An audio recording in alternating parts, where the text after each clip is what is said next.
9 अक्टूबर 2024 को भारत देश के रतन सर रतन टाटा जी का निधन हो गया था और उसके बाद पूरा देश रो रहा था, गम में था, दुखी था, परेशान था, क्योंकि इस देश को सब कुछ देने वाला एक ऐसा इकलौता शख्स सर रतन टाटा अब हमारे बीच नहीं है। लेकिन क्या आप जानते हैं कि टाटा ग्रुप ने इस देश को क्या क्या दिया है?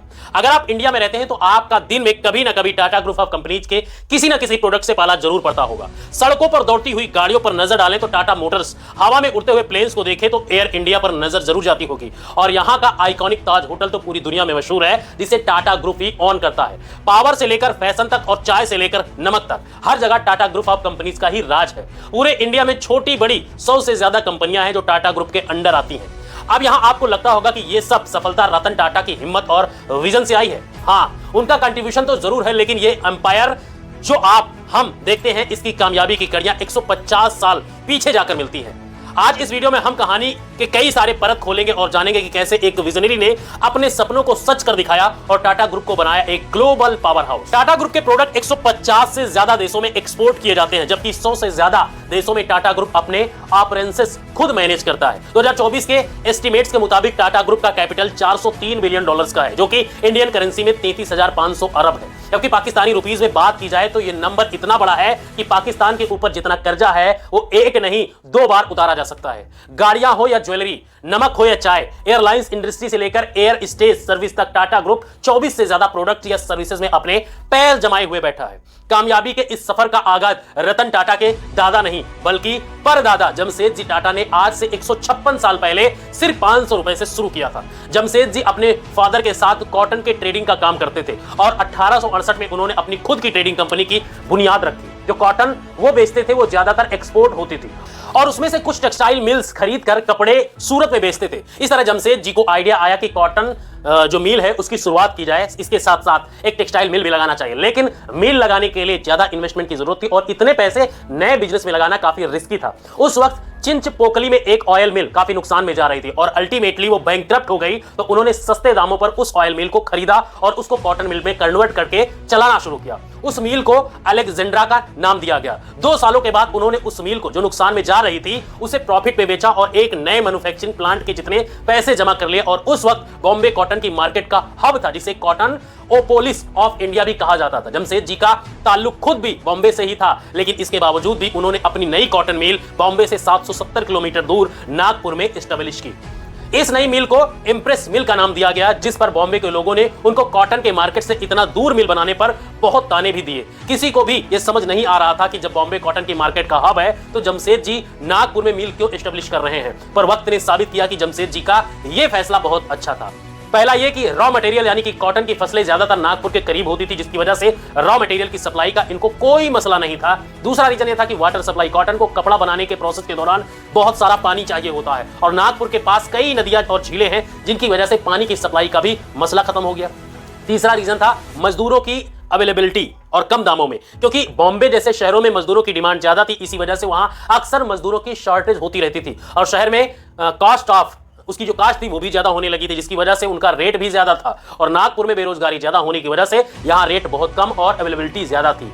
अब क्योंकि ये एरिया इस एरिया में पहले कोई कॉटन मिल नहीं थी, इसी वजह से वहां के मजदूर ज्यादा ट्रेंड नहीं थे, उन पर बहुत मेहनत करने की जरूरत थी। जमशेद जी ने देखा कि वर्कर्स काम पर ज्यादा ध्यान नहीं देते हैं। अब ज्यादा वर्कर छुट्टी लेते थे, ये बात जमशेद जी टाटा को बहुत परेशान करके रखी हुई थी, लेकिन उन्होंने इस मसले को जो सॉल्व किया उसके लिए आज से 150 साल पहले एक ऐसा तरीका अपनाया जो आज के मॉडर्न एरा के भी लोग बहुत ही मुश्किल से कर पाते हैं। उन्होंने वर्कर्स को डांटने और उनकी सैलरी काटने के बजाय उन्हें और ज्यादा फैसिलिटी देने का फैसला किया। उन्होंने एक ऐसी स्कीम इंट्रोड्यूस की कि उनकी फैक्ट्रीज के तमाम वर्कर्स को रिटायरमेंट के बाद पेंशन भी मिलेगी, उनकी मेडिकल इंश्योरेंस भी होगी कराई जाएगी और उनके लिए जो एंटरटेनमेंट के लिए एक्सपोर्ट और फैमिली डोज भी दिया जाएगा। परफॉर्मेंस करने के लिए वर्कर्स को सबके सामने इनाम भी दिया जाएगा, यानी जिस तरीके से काम करेंगे उसको और प्रोत्साहित किया गया उन लोगों को। लेकिन उस दौर में ऐसा करना किसी ख्वाब से कम नहीं था और मजे की बात यह थी कि उनकी ये स्कीम काम भी कर गई। वर्कर खुद को वैल्यूड फील करने लगे और वो कंपनी को अपनी कंपनी समझकर काम करने लगे। जमशेद जी का मानना था कि इंडिया को मजबूत बनाने के लिए हर चीज का इंडिया में ही मैन्युफैक्चर होना बहुत जरूरी है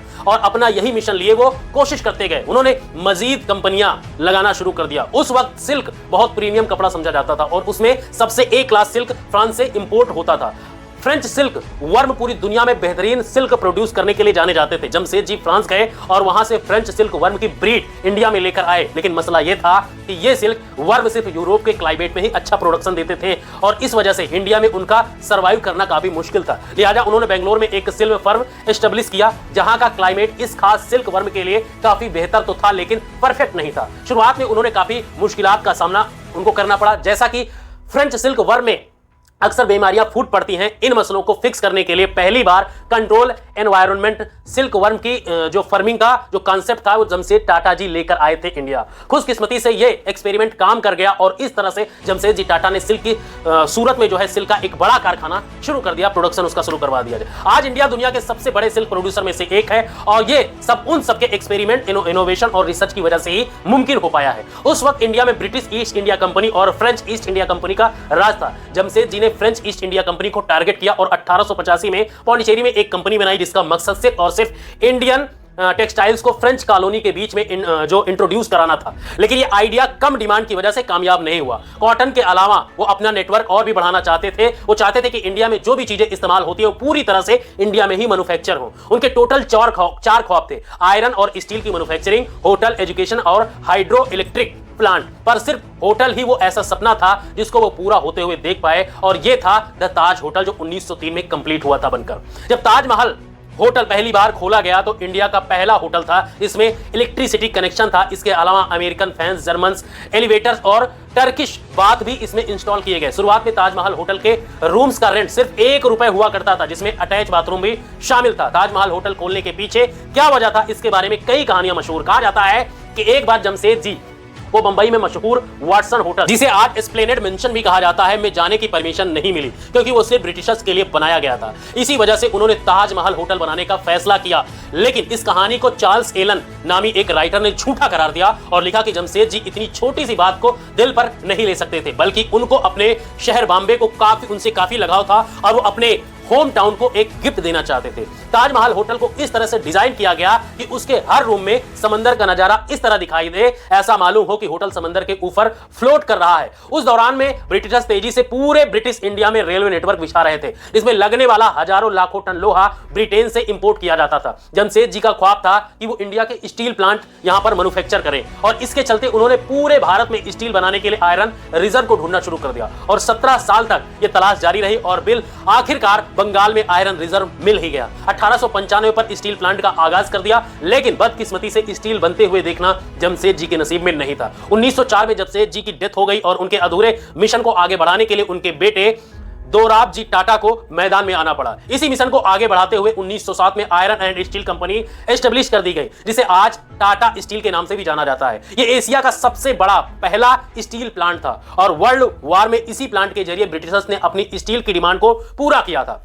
दोराबजी टाटा के सरब में टाटा ग्रुप तेजी से तरक्की करने लगा। 1910 में टाटा पावर के नाम से इंडिया की पहली हाइड्रो इलेक्ट्रिक कंपनी एस्टेब्लिश कर दी गई, जहां पर नेचुरल वाटरफॉल्स और आर्टिफिशियल लेक्स की मदद से इलेक्ट्रिसिटी जनरेट होने लगा और कई बड़ी इंडस्ट्रीज को इसी पावर प्लांट की तरह से इलेक्ट्रिसिटी सप्लाई करना शुरू कर दिया गया। उस वक्त क्योंकि साइंस पूरी दुनिया में तरक्की कर रही थी और टाटा ग्रुप इंडिया को किसी सूरत पीछे देखना नहीं चाहता था, इसीलिए उन्होंने Indian institute of science Bangalore की बुनियाद रखी ताकि साइंस और रिसर्च की फील्ड में दुनिया का मुकाबला किया जा सके। और इसी इंस्टीट्यूट ने इंडिया को अपना पहला कंप्यूटर और पहला एयरक्राफ्ट बनाने में काफी मदद की। टाटा ग्रुप खुद ही तरक्की नहीं कर रहा था, बल्कि वो वर्कर्स के लिए भी ऐसी फैसिलिटीज ला रहा था जिसे दुनिया में कोई और कंपनी नहीं अपना पा रही थी। वर्कर्स की शिफ्ट को 8 घंटे तक किया ताकि वो जल्दी खाली होकर अपने घर वापस चले जाए और अगले दिन चार्ज होकर फिर से अपने काम पर आए और अपने फैमिली के साथ वक्त गुजार सके। और आज टाटा की ये पॉलिसी जो आज से 100 साल पहले इंट्रोड्यूस करवाई गई थी, पूरी दुनिया में काम कर रही है। यहां दोराबजी टाटा की जिंदगी का भी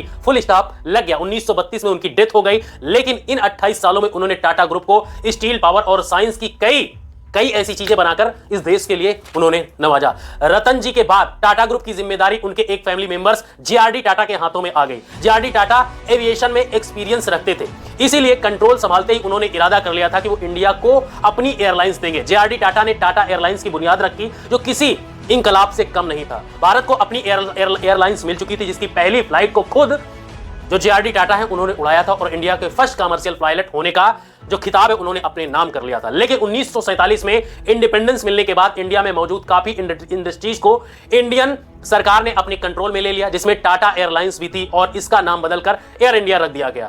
अब बारी थी केमिकल इंडस्ट्रीज की। जेआरडी टाटा ने महसूस किया कि भारत में केमिकल इंडस्ट्रीज तो मौजूद है, लेकिन उनको अपने काम पूरे करने के लिए ज्यादा इंपॉर्टेंट केमिकल दूसरी कंट्री से इंपोर्ट करने पड़ते हैं, जैसा कि ग्लास, साबुन, सर्फ जैसे प्रोडक्ट बनाने के लिए कास्टिक सोडा और सोडा ऐश की जरूरत पड़ती है। मगर ये केमिकल इंडिया में प्रोड्यूस नहीं किए जाते, उनको दूसरे मुल्कों से इंपोर्ट किया जाता है। इसी वजह से 1939 में टाटा केमिकल्स के नाम से एक कंपनी खोली गई जो इंडिया के लिए तमाम केमिकल खुद प्रोड्यूस करती थी। इस कंपनी ने फर्टिलाइजर और दूसरे सेक्टर्स में इंडिया को ग्रो करने में काफी मदद की। उसके बाद एक बार फिर से जेआरडी टाटा ने ट्रांसपोर्टेशन का रुख किया, ट्रक्स और इंजन्स बनाने वाली एक कंपनी की शुरुआत की, जिसे आज हम टाटा मोटर्स के नाम से जानते हैं। और टाटा मोटर्स कई मॉडल्स के कार्स, ट्रक्स और दूसरे व्हीकल्स बनाना शुरू किया। टाटा मोटर्स आज भी इंडिया की मोटर इंडस्ट्री का एक बड़ा नाम है और यहां से गाड़ियां साउथ अफ्रीका भी भेजी जाती हैं और कई सारे अलग अलग देशों में इसे एक्सपोर्ट किया जाता है।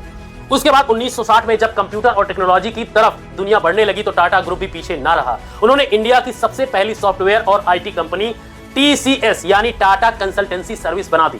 1984 में जेआरडी टाटा ने महसूस किया कि भारत में लोग चाय के बहुत शौकीन हैं, चाय बहुत पीते हैं, लेकिन टाटा ग्रुप ने चाय की डिमांड को पूरा करने के लिए कदम उठाया। उन्होंने टाटा टी के नाम से एक कंपनी शुरू की और वो कंपनी दुनिया के चाय बनाने वाली कंपनियों में से आज एक बड़ा नाम है। इसके साथ साथ जेआरडी टाटा अब बूढ़े हो चुके थे, इसलिए उन्होंने अपने बिजनेस की कमांड संभालने के लिए अपनी जिंदगी में ही अपने एक फैमिली मेंबर्स यूएसए से इंडिया उनको बुलाया और ये फैमिली मेंबर्स कोई और नहीं बल्कि सर रतन टाटा थे। शुरुआत में रतन टाटा को सिर्फ टाटा स्टील में जिम्मेदारियां दी गई और उन्होंने टाटा स्टील को लॉस से निकालकर प्रॉफिट तक पहुंचाया। जेआरडी टाटा बहुत इंप्रेस हुए और इसी वजह से उन्होंने 1991 में रतन टाटा को टाटा ग्रुप का चेयरमैन बना दिया। रतन टाटा क्योंकि मॉडर्न एरा के आदमी थे, इसीलिए वो हर चीज में टेक्नोलॉजी का इस्तेमाल करना चाहते थे। उन्होंने चेयरमैन बनते ही सोचा कि टाटा मोटर्स को कार्स और ट्रक्स को बनाता ही रहा है, लेकिन आज भी कोई ऐसी गाड़ी नहीं है जिसकी कंप्लीट मैन्युफैक्चरिंग इंडिया में होती हो, यानी कुछ ना कुछ पार्ट्स बाहर से ही इंपोर्ट करना हमें पड़ता है। इसलिए टाटा मोटर्स ने एक नया कार मैन्युफैक्चरिंग प्लांट लगाया और 1998 में इंडिया की पहली कार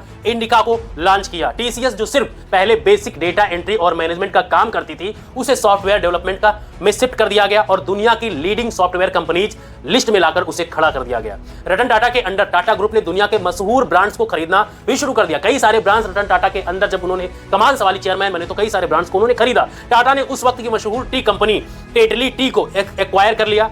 टाटा स्टील ने कोरस ग्रुप को और टाटा मोटर्स ने जगुआर को खरीदा। टाटा ग्रुप आज भी तेजी से तरक्की कर रहा है और जिंदगी के हर शबे में सिर्फ इंडिया ही नहीं बल्कि दुनिया भर के लोगों के लिए अपना किरदार अदा कर रहा है। ये किसी एक शख्स की मेहनत नहीं है बल्कि 150 साल तक कई लोगों के खून पसीनों की कमाई है। कमाई का ये नतीजा है, कई सारे इंडियंस की मेहनत का ये नतीजा है। उम्मीद है कि वीडियो आपको भरपूर पसंद आया होगा, क्योंकि जिस तरीके से हमने पूरी चीजों को कवर किया है टाटा मोटर्स को लेकर, टाटा ग्रुप ऑफ कंपनीज की पूरी इतिहास को लेकर, आपको बेहद पसंद आया होगा। अगर पसंद आया तो वीडियो को लाइक करके कमेंट में अगर कुछ छूट गया है तो उस पॉइंट को आप पॉइंट आउट कर सकते हैं। फिलहाल मिलते हैं किसी और ऐतिहासिक घटना के साथ, तब तक के लिए जय हिंद।